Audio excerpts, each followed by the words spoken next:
Hey guys, this is Frozen Ding Stews here, and welcome back to another TV show review. And today, I am going to be reviewing Ahsoka. So Ahsoka is the latest highly anticipated Disney Plus Star Wars show, and came out just this year. Premiered back in late August, and finished just last Wednesday, and is ran and the showrunner is Dave Filoni, who is the best at Star Wars TV shows, and it stars Rosario Dawson, Natasha Leopold-Dizzo, Mary Elizabeth Winstead, Ray Stevenson, Ivana Safno, Diana Inosanto, David Tennant, Hayden Christensen, Lars Mikkelsen, etc. Oh yeah, and this is the sequel to Star Wars Rebels, and I mean the direct sequel.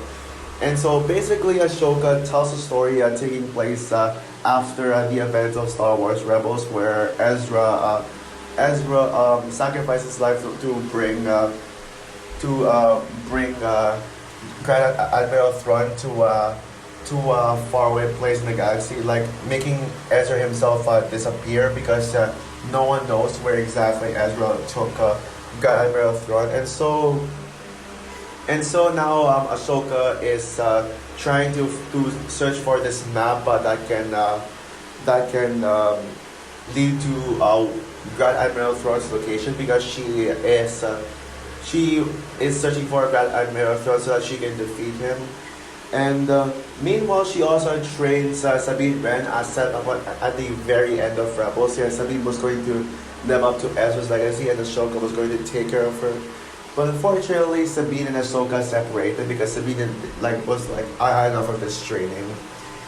But when the new mercenaries, which are Morgan Elsbeth, Balin Skull, and Shin Hati, the three new villains, attack Sabine Wren. Sabine seeks Ahsoka's help because she changes her mind that she wants to become a Jedi now, and so now Ahsoka and Sabine must work together to leave the planet to track down Grand Admiral Thrawn while facing off against the three mentioned villains, while at the same time Sabine must complete her training. So yeah, that's all for it. So long-time followers of mine would know that I am a defender of these Star Wars Disney Plus TV shows. The only Star Wars show I dislike is the Book of Boba Fett. I hate the Book of Boba Fett. And yes, guys, I am going to be ranting on the Book of Boba Fett at some point because I think that show is absolutely garbage and it deserves to be radical. I also don't like Star Wars: A Bad Batch. I couldn't even finish the first season. Like, it's just not for me. I haven't even seen a single season 2 episode yet. But one of these days I will give season 2 a chance. But I need to to get my ass through season 1 first. But I just don't really like it. But everything else I really enjoy, whether it's the animated, and yes, I do like all the animated Star Wars shows. Not a single one I dislike, and also the live action. Yeah, and I'm sure you all know the current state of Disney Star Wars, where it would just divide the people. And people would just hate on it. Throughout. People would just bash it and say, "Oh, it sucks." It sucks. And yet there will always be two sides. Like, no wait, every Star Wars project that Disney puts out will have like two sides. Whether someone says it, someone love it, or someone just hate it. Like, people really do have strong feelings towards these Disney Star Wars projects. The only time is when that Disney Star Wars project was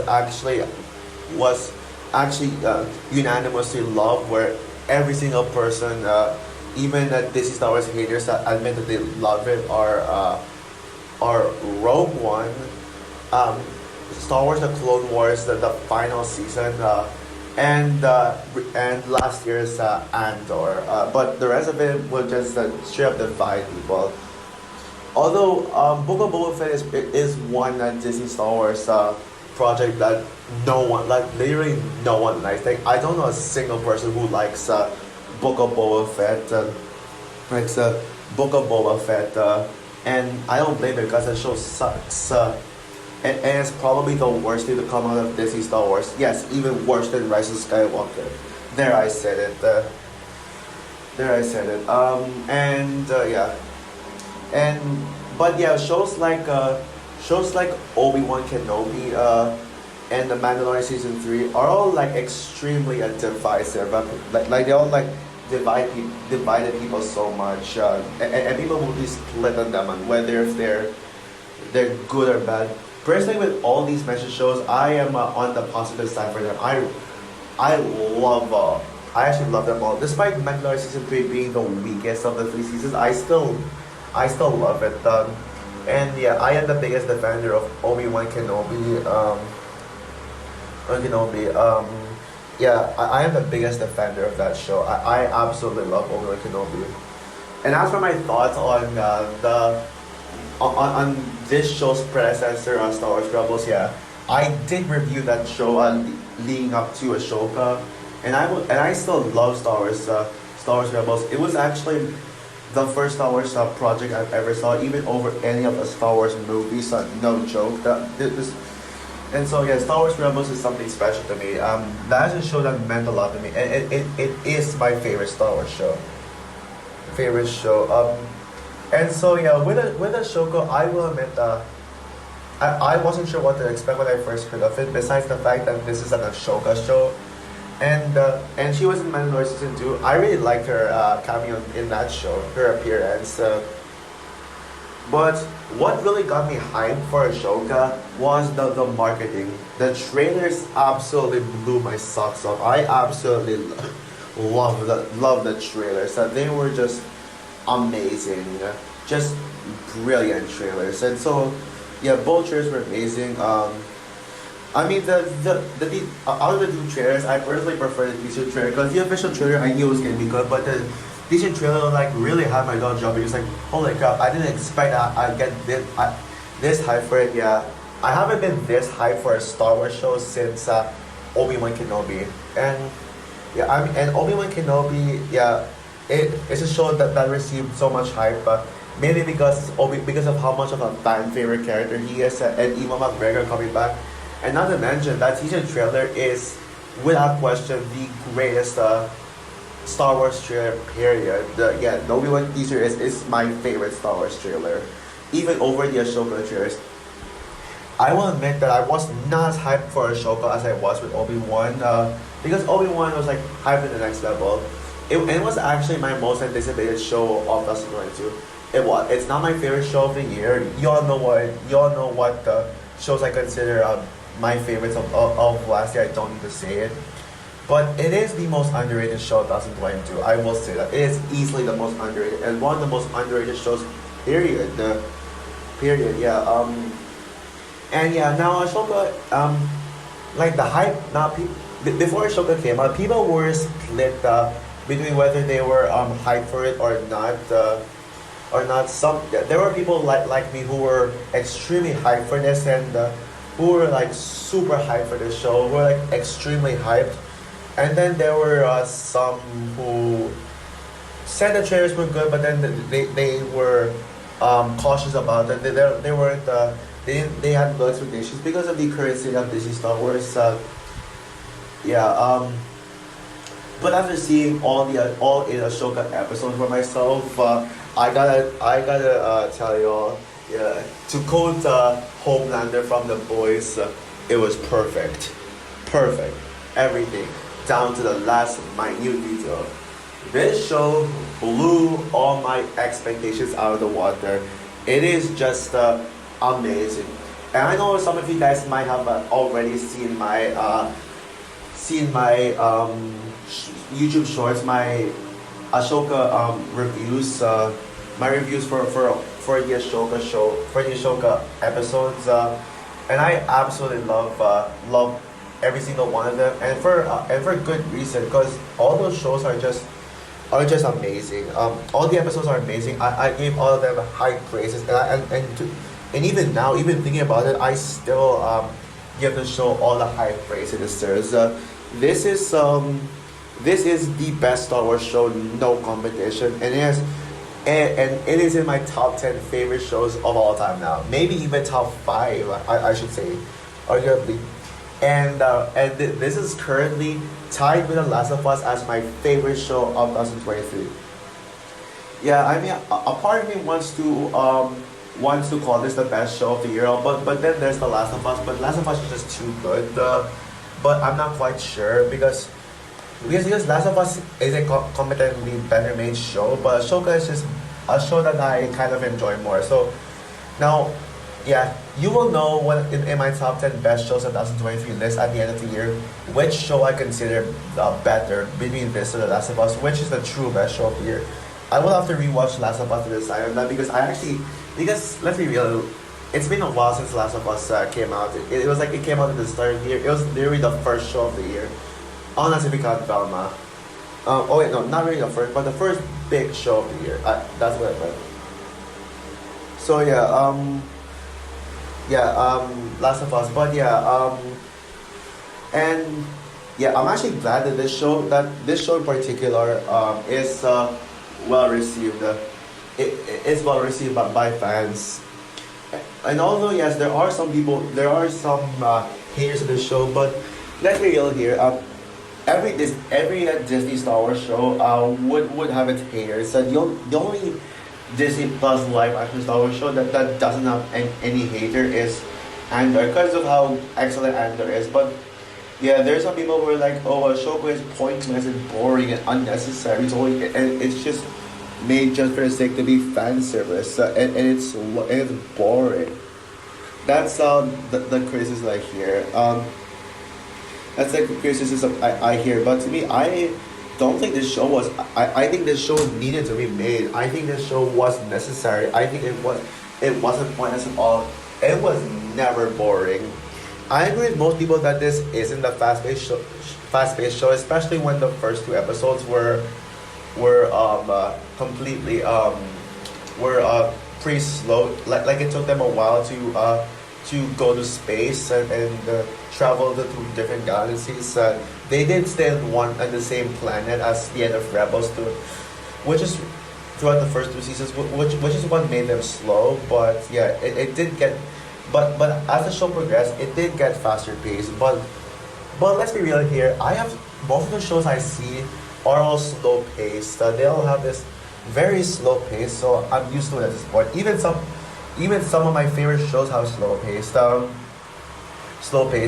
think the best way to enjoy them is not to hype it up too much and expect that there will be slow pace. Like me, I expected that Ahsoka would have some slow moments, and that's pretty much how I was not bored. And even with Stranger Things season 4, like that season, like y'all know that is my favorite season of all time, and the build up to all the big stuff in that season is quite slow. I mean, like basically what I'm trying to say is almost most of the shows I've seen are slow paced. Even Cobra Kai. When I watched Cobra Kai for the first time, I found the pacing to be a little slow. But now like on rewatch I realized that it's probably the fastest paced live action show I've ever seen. Like the show with the fastest pace and the most binge watchable show. But anyways, enough of that. I'll just give examples of other shows that I love that are slow, but I wasn't going off topic if you're wondering. And not to mention also, Andor was slow. So how come you're fine with Andor being slow, yet you're not fine with Ahsoka being slow? Probably because you expected it to be all lightsaber fights and stuff like that. Yeah.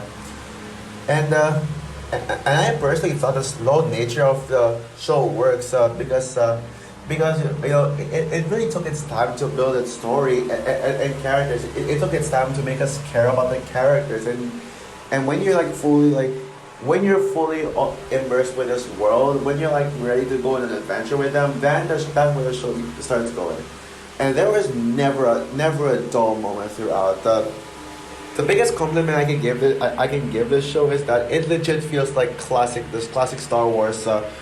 It gives us the classic Star Wars vibes we missed. Yeah, this feels like legit Star Wars. And yeah, it feels legit Star Wars. Yeah, it feels very old school. Like it almost feels like the quality of well, what Star Wars should be. Yeah, everything that Star Wars should be. It's in this one. I mean, you got your politics, of course. Well, you got your old school style lightsaber fights that doesn't try to go off the rails like the Rise of Skywalker's lightsaber duels.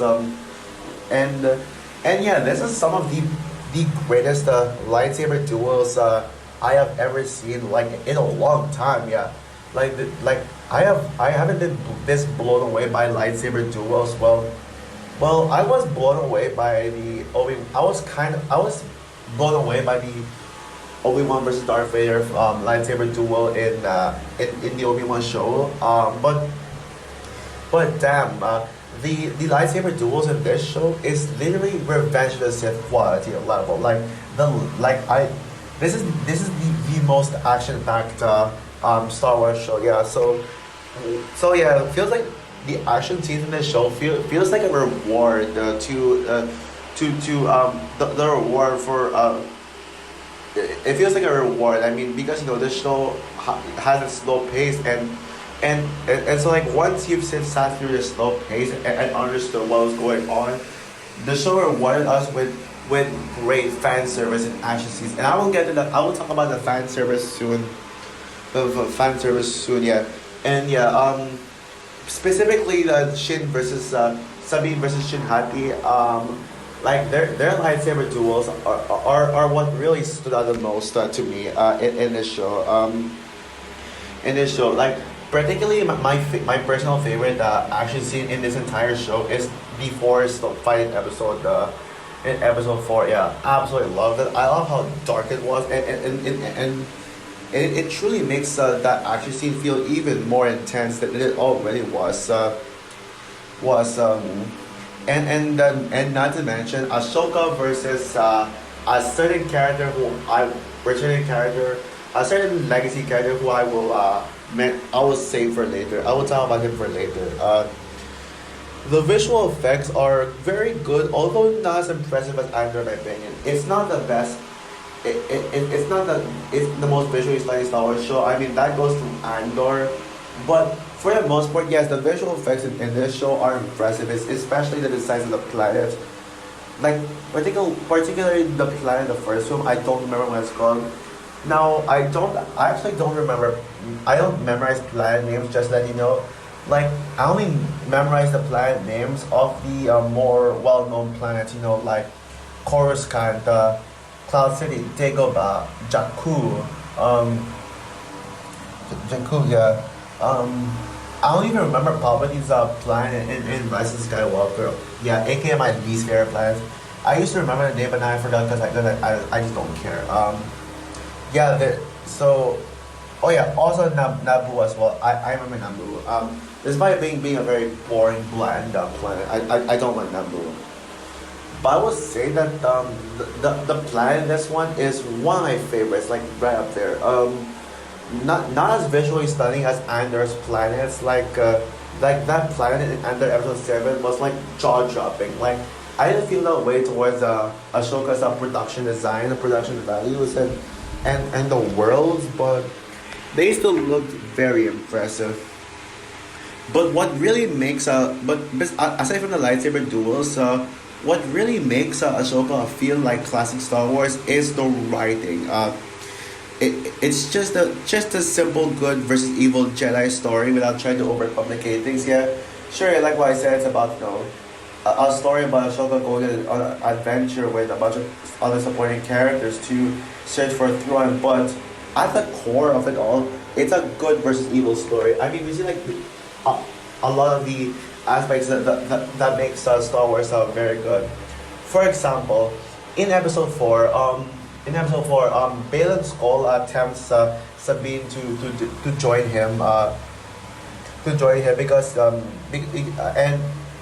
like Balan Skull tempts Sabine to join his side because he thinks that the map that he is holding has the can help her find Ezra, and he says that if Sabine joins Balan, then Balan would help Sabine be able to fight Ezra, find Ezra, and Sabine had no other choice but to come with him. Yeah, that is like it's that kind of classic good versus evil story where where the character is being tempted by the villain and it has no other choice but to go with it.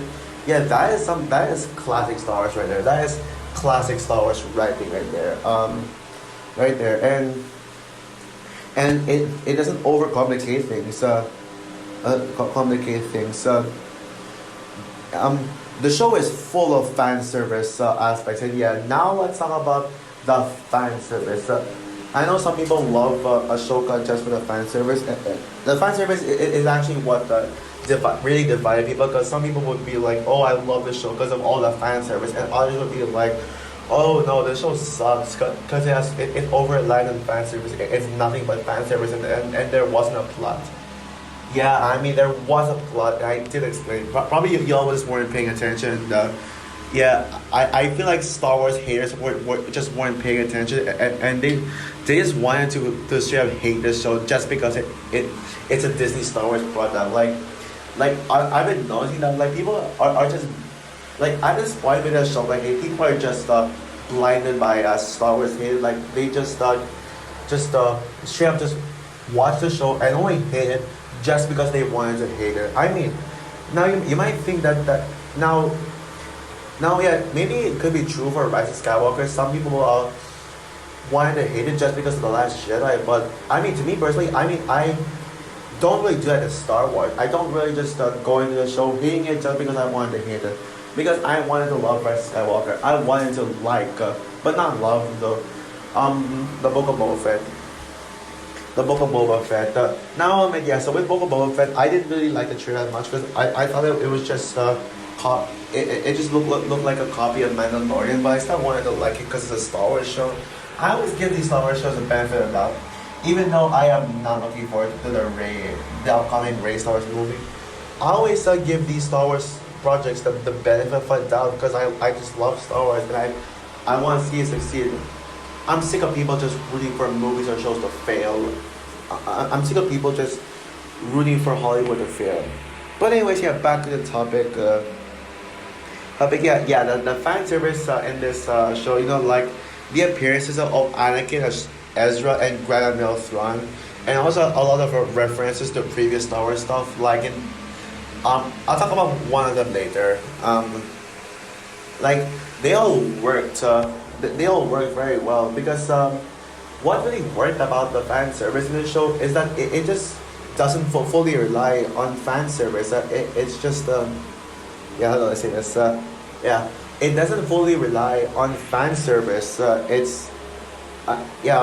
fan service aspects are just used to elevate its story. Like, for example, Anakin is in the show to elevate Ahsoka's character development and passion as a Jedi, and like Anakin is there to be able to mentor Ahsoka and to teach Ahsoka how to be a better Jedi, and yeah, Anakin may not teach Ahsoka the best because now Anakin is evil, and I don't know if Ahsoka knows it or not. I don't remember honestly, but yeah, that's the thing. But yeah, that's the thing. That's why Anakin was there. Ezra is there because the whole plot was Sabine just wanting Ezra back. Yeah, I mean, wanting back. I mean later in the show, like Sabine also like as much as Ahsoka wanted to find the Grand Admiral Thrawn. Sabine just wanted to be with Ezra because she misses him, and then we got Ezra, and he was just as good as ever, and I know that they kind of went with a Luke treatment for him, but just take out all the grumpy stuff of him, like in episode 7, like it shows when he said he didn't need a lightsaber. But then in the following episode, the finale, he actually now held a lightsaber. Yeah, yeah. I'm talking. That's the kind of Luke from the Last Year I'm talking about. Yeah, but that's kind of a compliment because I personally defend Luke from Last Jedi. Luke doesn't deserve any of the hate in Last Jedi. Last Jedi. Last Jedi. Yeah. And Grand Admiral Thrawn. I mean, the whole point of Grand Admiral Thrawn being in the show is that he was not defeated at the end of Rebels. At the end of Rebels, so he was here. So that Grand Admiral Thrawn can be defeated. Can be defeated, and because of course, since he wasn't defeated, he was never defeated in Rebels. He still eventually came back. So it really makes sense. Yeah, the fan service is it's not just nostalgia. Oh my God, it's the characters from Rebels and Clone Wars. And the prequels. They actually do serve a purpose in the story. I wish more people would understand that. Yeah, the story is very reliant on character arcs and development, so caring about the characters is very crucial to the quality of the show. And I gotta say that characters might just be the strongest aspect of the show. I think if you haven't guessed it already, my favorite character of the show is Sabine. I think y'all figured it out, and it shows when, and it actually does show when most of my, if you saw my Ahsoka episode reviews on my YouTube shorts, you can see that most of the time I used Sabine as the cover for the reviews, and that very much shows my love for Sabine. And while she's no Obi-Wan Kenobi or Darth Vader, I can confidently say that Sabine is now officially my new Star Wars crush. Yeah, damn is she hot. Yeah, damn is she hot. Yeah, yeah. Sabine is my Star Wars crush and my favorite female Star Wars character. Yeah, character. Yeah. Yes, I will admit that there are times when Sabine just overshadows Ahsoka, despite this show being called Ahsoka. I mean, that didn't really take away the fact that the show was about Ahsoka, and Sabine is just a main character and is not a supporting character, but a main character. Although she will be nominated in my Frozen Awards 2024 for Best Supporting Actress in a TV show, and I gotta say, yeah, Natasha Leo Bordizzo is already locked for a best supporting actress in a TV show award at my Frozen Awards. Yes, spoiler alert for that. Yeah. Whether this or The Last of Us is the best show of the year, I'm gonna give the award to Natasha Leo Bordizzo as Sabine Wren for best supporting actress in a TV show, because I'll talk more about the performances later on, but actually no, screw it. Yeah, I'll talk about the performances now. Yeah, Natasha Leo Bordizzo gave such a damn impressive performance as Sabine Wren, and yeah, Sabine has always been my favorite character ever since Star Wars Rebels. She was my favorite character in the show, but this version of Sabine, no one could have played Sabine better than Natasha Leo Bordizzo, and Sabine is a million times better here than she was in Star Wars Rebels. Yeah, and her character arc is very strong. But she actually does have a character arc, and a character arc that really paid off at the end, where Sabine really just wanted to be a Jedi to live up to Ezra's legacy. And she's being trained by Ahsoka, but you can clearly tell her struggles. Yeah, and by the way, I've heard people call Sabine the new Rey.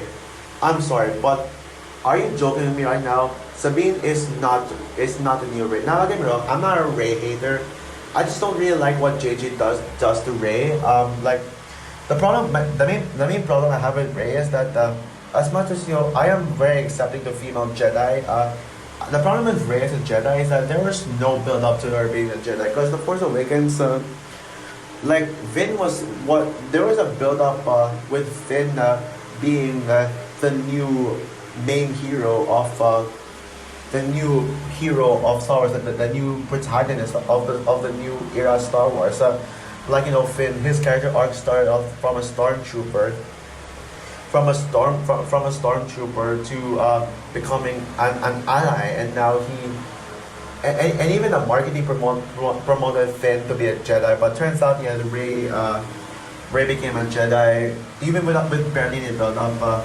Despite the fact that there's a part the scene with when Master like the Luke's lightsaber calls to you, but but still Finn still was built up to be a Jedi either way. So I was like a little confused by that, but turns out yeah, it's Ray. That's the thing. Now compare Ray to Sabine. At least Sabine Wren had build up to her character. Yes, there was actual build up. Sabine had training and she struggled. She really because she had a lot of frustrations towards her master Ahsoka. She was tempted. She fell for Baden Skull's temptation, and yeah, she kept on struggling. But and she tried to use the Force but failed. Like she really was at her low point when it comes to her Jedi training throughout until the final episode where yeah they made that reference to what a very iconic scene from Empire Strikes Back where Sabine where Sabine where one of the troopers was holding Sabine and then Sabine tried to grab the lightsaber where Sabine tried to grab the lightsaber like using the Force like she was like just about to use the Force for the very first time. Well, I'm not sure if Luke used the Force. That was the first time Luke used the Force in Rebels. I think he technically did use the Force without New Hope, but yeah, they made a reference to basically the same thing as when Luke grabbed his lightsaber in Hoth in Empire Strikes Back. Yeah, they made a reference to Sabine grabbing the lightsaber. Yeah, they made that reference, and man, it felt satisfying. I know people are like, oh, why we have another female Jedi? She don't marry Sue. I mean, I'm sorry, but yeah, like with everything I explained earlier, and comparing Sabine to Rey, yeah, I think y'all just need to just cut the crap. I swear to God. I swear to God. As for the other characters besides Sabine, Ahsoka Tano, I actually don't. Even though Sabine isn't the main character and she is the standout, I think Ahsoka is a perfectly fine main character. I mean, I don't think anyone would be sold on a show called Sabine or Ren. Sabine Ren. It is Sabine Ren show, and Ahsoka is literally the fan favorite character. Everyone I know says that Ahsoka is the best female character, and some even goes for calling her the best Star Wars character. Yeah, I would say that Ahsoka is it's certainly in my top 10 favorite Star Wars characters. Although I personally prefer animated Ahsoka over live action Ahsoka, I mean, this Ahsoka is still really good. Like, her character is really well written now that she... And I love that we get to see Ahsoka grow more as a character. Grow her character. And the character growth in sequels is very important. Very important. And Rosario Dawson gave a really good job as Ahsoka. But out of the two versions of Ahsoka, there was actually another actress who portrayed Ahsoka and did it better in my opinion, and that is Ariana Greenblatt as young Ahsoka in episode 5. Yeah, episode 5. I mean, episode 5, aka one of the greatest episodes in TV history. One of my favorite TV episodes ever. Like in my top 5, it is that good. I'll scratch that. That is episode 5 is actually in my top 3 favorite episodes. And by the way, I'm not gonna talk about the episodes individually anymore because I have already reviewed all the episodes in my YouTube short. So if you haven't checked it out, please do because not a lot of people saw them, and I think y'all should watch them. But yeah, episode 5 is the best episode. I think everyone knows that. Like, everyone knows that. Yeah, episode 5 is peak, like literally, and just everything about the episode is just perfect, and that whole flashback sequence that is Ahsoka at her best right there. Ariana Greenblatt gave such a very powerful performance as Ahsoka. Like even if it's just a flashback and young, I think that is Ariana Greenblatt's favorite that is the best Ariana Greenblatt performance yet. And I thought Sasha from Barbie was Ariana Greenblatt's best performance, but 1.5 months later, we got her true defining performance. Defining performance, and this made me love Ariana Greenblatt even more. Even more, yes. So yeah, as much as I love Rosario Dawson, Ariana Greenblatt is the greatest Ashoka in my opinion, my favorite Ashoka. Ahsoka. And yeah, I love it.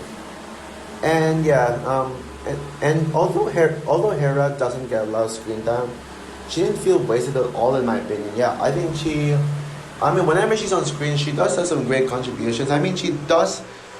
Now, no, I don't know. I haven't heard people complain about Hera getting lost very little screen time, but I feel like people might actually do that because of how Hera's one of the fan favorite characters from Star Wars Rebels, and people would expect would expect more from Hera, but she actually did serve a purpose to the story. And Mary Elizabeth Winstead is such a great cast, such a perfect cast. And I gotta commend Disney for fixing Hera's character design, because I know a lot of people who hate on Hera's design in Star Wars Rebels. Yeah, her design in there caused a lot of controversy. I don't. I personally do like Hera's design in Star Wars Rebels, but now Hera in this show is much better. I think we can all agree. But agree and yeah, Mary Elizabeth Winstead, great performance. And now let's talk about Anakin. Since I just talked about young Ahsoka, why not just mention Anakin? Yeah. Now, yeah, I know people have been hating on Hayden Christensen for a very long time now, especially in the prequels, particularly Attack of the Clones. And to an extent that him and his acting in Revenge of the Sith also gets kind of hated, but even though I personally like Hayden Christensen's performance in Revenge of the Sith, but in this show, Hayden Christensen as Anakin was amazing. This is no doubt the best Hayden Christensen performance in my opinion. Yeah, this is his best performance to me, and that says something. Because I mean, it really shows how far Hayden Christensen's performance has gone. He feels a lot more threatening. He feels a lot more threatening. Like he feels more evil, and his acting feels more natural. Like now, like he doesn't have that over the top cheesy nature. Even though I enjoyed that him being over the top in Revenge of the Sith, I mean, he was a lot better as a more normal, giving a more normal performance. So yeah, Hayden Christensen's performance in this show would in episode 5 would make his haters, Anakin haters, think twice. And one example of Hayden Christensen giving a banger performance is when he in episode 5 when he would walk out of the shadows and he'll be like, "You lack conviction, you lack conviction," and he really had that evil look at him with his red eyes, and oh my god, it's just done to perfection, man. Done to perfection, man. And the villains, particularly the 3 new villains, Morgan, Balin, and Shin are also amazing. In fact, if there's anything people praise the most, even though the show is technically divisive, the one thing that I hear most people praising the most about the show are those 3 villains. Yeah, Morgan Elsbeth. Although Morgan is one of the weaker characters of the show, in fact, Morgan is probably the weakest character of the show, because there's not much to say about her. Like, I mean, I still love Morgan. She does feel like a threat. Especially, and I absolutely love what they did with her in the finale when she was possessed, and now she became this really dark and terrifying villain who got a chance to fight Ahsoka. Yeah, I'm glad they went that route. And yes, Morgan Elsbeth is maybe the weakest character in the show, but I still really love her. But Bill and Shin, oh my goodness, I absolutely love both of them. Yeah, they are the best villains of the show. particularly Sabine, yeah, but no, no, sorry, particularly Shin, but yeah, let's talk about Dylan first. By the way, rest in peace to, to Ray Stevenson, yeah, he's a really good actor, but this might be his best role yet, by far, yeah. I absolutely loved, I absolutely love Dylan Skull. I can see why some people would call him the best character in the show. I can totally see why, but man, is he like such a menace. Man, is he a great character. A very like a very natural, not too evil. Oh, I'm evil villain. But he is basically a corrupt Jedi who's just working for who serves the Empire. Yeah, he's kind of like very similar to Count Dooku. Yeah, he's very similar to Count Dooku, except done right because honestly, Count Dooku is the most overrated Star Wars villain. Well, a lot. Yeah, I don't like Count Dooku. I know people love Count Dooku, but I don't like him. I think he's overrated. Bayan Skull is what Count Dooku should have been, in my opinion. But Shin Hati, oh my goodness, I love her. Yeah, I absolutely love her. Yeah, she's like, while she doesn't have that strong, deep villain arc of villain motivation of Bayan Skull, she works so well as pretty much a menace, like a very dark character, and probably the most badass character of the show. Yeah, Shin is my second favorite character of the show, honestly. You know, in all honesty. Also, I gotta get also Ivana Sack no deserves some respect and admiration. I mean, she's literally the actress playing her is a Ukraine, and we all know what happened to Ukraine. So yeah, I'll give her some support. Give the actress playing Shin some support. Some support. Yeah. I absolutely love her. So yeah. Is there anything else I want to say? Oh yeah, the score. My God, the score is amazing. Yeah. So yeah, the score is the last thing I want to mention. The last point I want to mention. But who was the score again? Who was the composer of Ashoka again? Wait, let me just think. I'll try not to take long. Who was the score? Oh yeah, Kevin Kiner. Yeah, my God, the music in this. Yeah, Star Wars has always been like well known for having some of the best, some of the most iconic tracks. And as you all know, John Williams apparently retired. Like it's no secret. So, but if there's any composer, anyone who should be the John Williams, who should replace John Williams for constantly composing as many Star Wars projects as possible, including the movies. It's Kevin Kiner. Yeah, I hope that he is like the perfect replacement for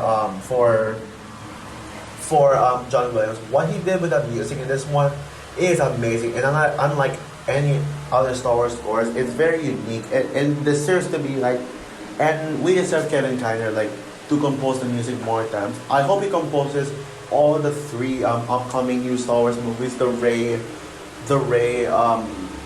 movie that I'm excited for, Ray movie, the Dave Filoni Mandoverse movie, which by the way, that Dave Filoni Mandoverse movie with Mando, Boba, and Ahsoka, and hopefully Sabine will be in that movie too. This show made me even more hyped for that Dave Filoni movie. I hope Sabine is in that movie. And Tales of the Jedi, which is my most anticipated upcoming Star Wars project. Now after seeing Ahsoka, yeah, Kevin Kiner should direct should compose the scores for all these. Yeah, cause my God. So yeah, and also every single episodes. I won't talk about them more, but I'll just say, I love all of them, even the bottom tier ones. But yeah, if I were to rank the episodes, if I were to personally rank the episodes, it would go like this. Number 8 is episode 2, my least favorite, still great though. Number 7 is episode 8, the finale. Number 6 is episode 3. Number 5 is episode 1. Number 4 is episode 6. Number 3 is episode 7, aka the most underrated episode of the show. No, and the top 2 are obvious. Number 2, episode 4, and number 1, episode 5. I mean, the clear.